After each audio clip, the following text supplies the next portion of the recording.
നിയമസഭാ തെരഞ്ഞെടുപ്പിൽ സുൽത്താൻ ബത്തേരിയിൽ നിന്ന് NDAയുടെ സ്ഥാനാർത്ഥിയായി ജനവിധി തേടുകയാണ് AS കവിത. ഇപ്പോൾ സുൽത്താൻ ബത്തേരി മണ്ഡലത്തെ സംബന്ധിച്ചിടത്തോളം BJPക്ക് വലിയ സ്വാധീനമുള്ള മേഖലയാണ്. എങ്ങനെയാണ് മണ്ഡലത്തിലെ വോട്ടർമാരുടെ ഒരു പ്രതികരണം?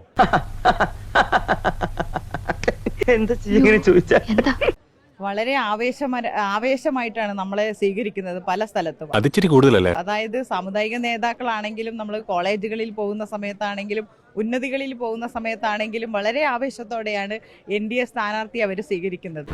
ഇത് വലിയൊരു മാറ്റത്തിന് ഇടയാവും തന്നെയാണ് വിശ്വാസം. ഈ ശ്രമദാനത്തിന്റെ പ്രത്യേകത അംഗങ്ങളല്ലാത്തവർ പോലും പങ്കെടുക്കുന്നു എന്നുള്ളതാണ്. എല്ലാവരും ഒന്ന് കൈയടിച്ച്. വിദ്യാഭ്യാസ മേഖലയിലാണെങ്കിലും അടിസ്ഥാന വികസനത്തിന്റെ കാര്യത്തിലാണെങ്കിലും NDA എല്ലാ തരത്തിലുള്ള വാഗ്ദാനങ്ങളും വികസനത്തിന്റെ വാഗ്ദാനങ്ങളാണ് അവർക്ക് കൊടുത്തിരിക്കുന്നത്. വെറും വാഗ്ദാനം കിട്ടുകയില്ല, അതുകൂടെ മനസ്സിലായില്ലേ? അത് പാലിക്കുക തന്നെ ചെയ്യും. തീർച്ചയായും ജയിക്കുകയാണെങ്കിൽ സുൽത്താൻ ബത്തേരിയിൽ ഒരു റെയിൽവേ സ്റ്റേഷൻ കൊണ്ടുവരുമോ? തീർച്ചയായും തീർച്ചയായും റെയിൽവേ ആണെങ്കിൽ പിന്നെ റെയിൽവേ സ്റ്റേഷൻ വേണ്ടേ? തീർച്ചയായും റെയിൽവേ ആണെങ്കിൽ പിന്നെ റെയിൽവേ സ്റ്റേഷൻ വേണ്ടേ? പിന്നെ നാണക്കെടുത്തി കളിയാക്കണ്ട. ഇങ്ങനെ വെയിൽ കൊണ്ട് കോലം കടയേണ്ട ആളല്ല ഞാൻ. തീർച്ചയായും വയനാടിന് വലിയ വികസനം ഉണ്ടാവും എന്ന് വിശ്വസിക്കുന്നുണ്ടോ? തീർച്ചയായും വികസനം വരുമല്ലോ.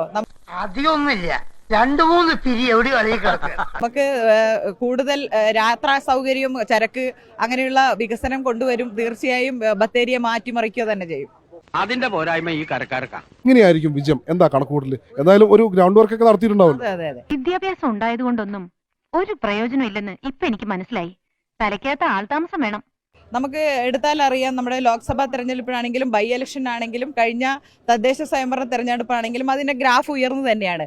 പീതാംബരം സ്ഥാനാർത്ഥിയാണെന്ന് അറിഞ്ഞാൽ മറ്റു പാർട്ടിക്കാർ നോമിനേഷൻ കൊടുക്കാൻ മുതിരത്തില്ല.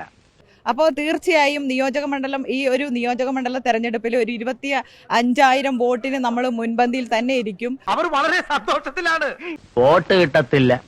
ഭൂരിപക്ഷം 25,000-ൽ മേലെ ഉണ്ടാവും. അതുതന്നെയാണ് BJPയുടെ വയനാട്ടിലെ ഝാൻസി റാണി എന്നാണ് കവിത അറിയപ്പെടുന്നത്.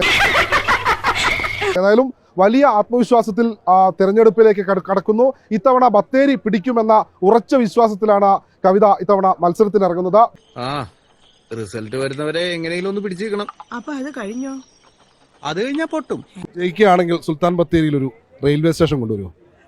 തീർച്ചയായും. എന്തിനോ വേണ്ടി തിളക്കുന്ന സാമ്പാർ. തീർച്ചയായും റെയിൽവേ ആണെങ്കിൽ പിന്നെ റെയിൽവേ സ്റ്റേഷൻ വേണ്ടേ? ഒരു മാറ്റവും ഇല്ലല്ലോ.